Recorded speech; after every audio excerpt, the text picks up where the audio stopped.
बद्दी में तहसीलदार व नायब तहसीलदार के रिक्त पद को लेकर दून भाजपा ने खोला मोर्चा। दून विधानसभा क्षेत्र के अंतर्गत बद्दी में प्रदेश की कांग्रेस की सरकार ने एसडीएम को तो बिठा दिया है, लेकिन ना तो एसडीएम के पास कोई कार्यालय है और ना ही उन्हें कोई गाड़ी दी गई है और ना ही उनका कोई गनमैन है। और पिछले 1.5 माह से तहसीलदार और नायब तहसीलदार का पद भी रिक्त पड़ा हुआ है, जिसको लेकर दून भाजपा द्वारा बाजार में दर्जनों जनप्रतिनिधियों को एकत्रित कर एक रोष मार्च निकाला गया। और उसके बाद बद्दी तहसील कराने के बाद दून भाजपा के नेताओं ने धरना प्रदर्शन शुरू कर दिया, और जिसके माध्यम से प्रदेश के सुखविंदर सिंह सुक्खू और सरकार के स्थानीय विधायक के खिलाफ जमकर नारेबाजी की गई और सरकार को चेतावनी देकर कहा गया कि अगर जल्द ही तहसीलदार और नायब तहसीलदार की तैनाती नहीं की गई तो वो आज तो छोटा सा धरना कर रहे हैं, लेकिन आने वाले दिनों में वो बहुत बड़ा आंदोलन करने वाली है, जिसके लिए सरकार खुद जिम्मेवार होगी। आज ये प्रदर्शन है, ये दून विधानसभा बद्दी में खासकर एसडीएम कार्यालय में है और यहाँ पर जो तहसीलदार है और नायब तहसीलदार उनके पद खाली पड़े हैं और जनता ग्रसित है।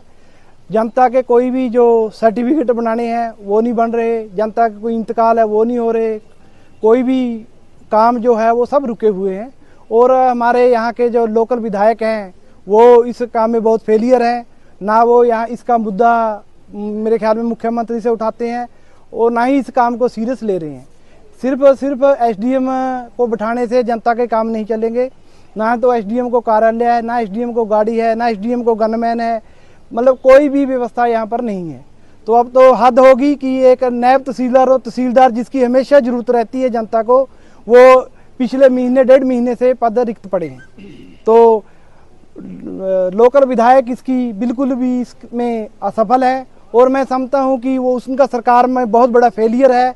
ना वो जनता के मुद्दे की बात सरकार से कर रहे हैं, उनको सिर्फ मनी माइंडेड बन गए हैं, सिर्फ उन्हें पैसा कमाने के लिए बस अपनी फुर्सत है और जनता की समस्या से कोई सरोकार नहीं।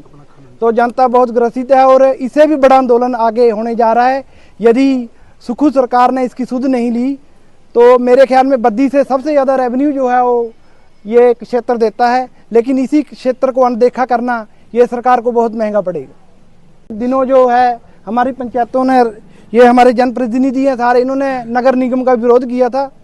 ठीक है, सरकार ने नगर निगम बना दिया बद्दी को, लेकिन वहाँ भी जो जनता की आशंका थी वही जनता की बात सच्ची निकली, क्योंकि एज ए कमिश्नर को तो बैठा दिया नगर परिषद में, लेकिन उसको कोई अतिरिक्त स्टाफ नहीं है, कोई वहाँ पर जेई की नहीं है। एक जेई है वो भी आउटसोर्सिंग है, एक एसडीओ है, कोई भी उनको मेरे ख्याल में स्टाफ की व्यवस्था सरकार नहीं दे पा रही। इसमें सरकार का बहुत बड़ा फेलियर है। सिर्फ कमिश्नर बैठाने से काम नहीं चलेगा। यदि वो अफसर अच्छे हैं, अफसर काम करना चाहते हैं, लेकिन जब उनके पास स्टाफ ही नहीं है तो काम कहाँ से चलेगा। तो मैं इसकी बहुत पुरजोर से मांग करता हूँ कि यहाँ पर तहसीलदार और नायब तहसीलदार को जल्द से जल्द नियुक्त किया जाए, नहीं तो इससे भी बड़ा आंदोलन बद्दी में होगा किया जा रहा है।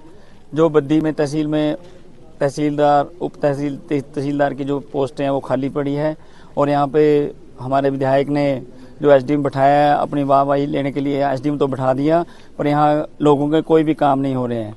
हमारी अपनी पंचायत का जो एक हमारी निशानदेही थी, हमने उसको कम से कम भी 5 महीने हो गए यहाँ पे हमने डायरी करके अपने कानूगो जी को दे दिया है। उन्हें अभी तक हमारी निशानदेही नहीं की। हमने 2-3 दफ़ा उनको बोल दिया है कि हमारी निशानदेही कर दो, वो कोई भी काम को, यानी कि लोगों को जो काम है अपने उससे काम कर ही नहीं रहे हैं। आपसे हमारी सरकार से यही अनुरोध है कि यहाँ पे जो तहसीलदार और उप तहसीलदार को बिठाया जाए ताकि लोगों के काम हो सके। नहीं तो अगर यहाँ पे ना बैठे तो हमारे लोग इससे भी ज़्यादा बढ़कर प्रदर्शन करेंगे। इसी के साथ मैं एक बात और जोड़ना चाहूँगा कि पिछले दिनों जब ये सरकार आई थी तो इन्होंने एक वादा किया था कि जो हमारे ट्रक ऑपरेटर भाई हैं उनकी गाड़ियों के हम पेनल्टियाँ माफ़ करेंगे। पेनल्टियाँ माफ़ करना तो दूर, उनकी गाड़ी पासिंग भी नहीं हो पा रही है।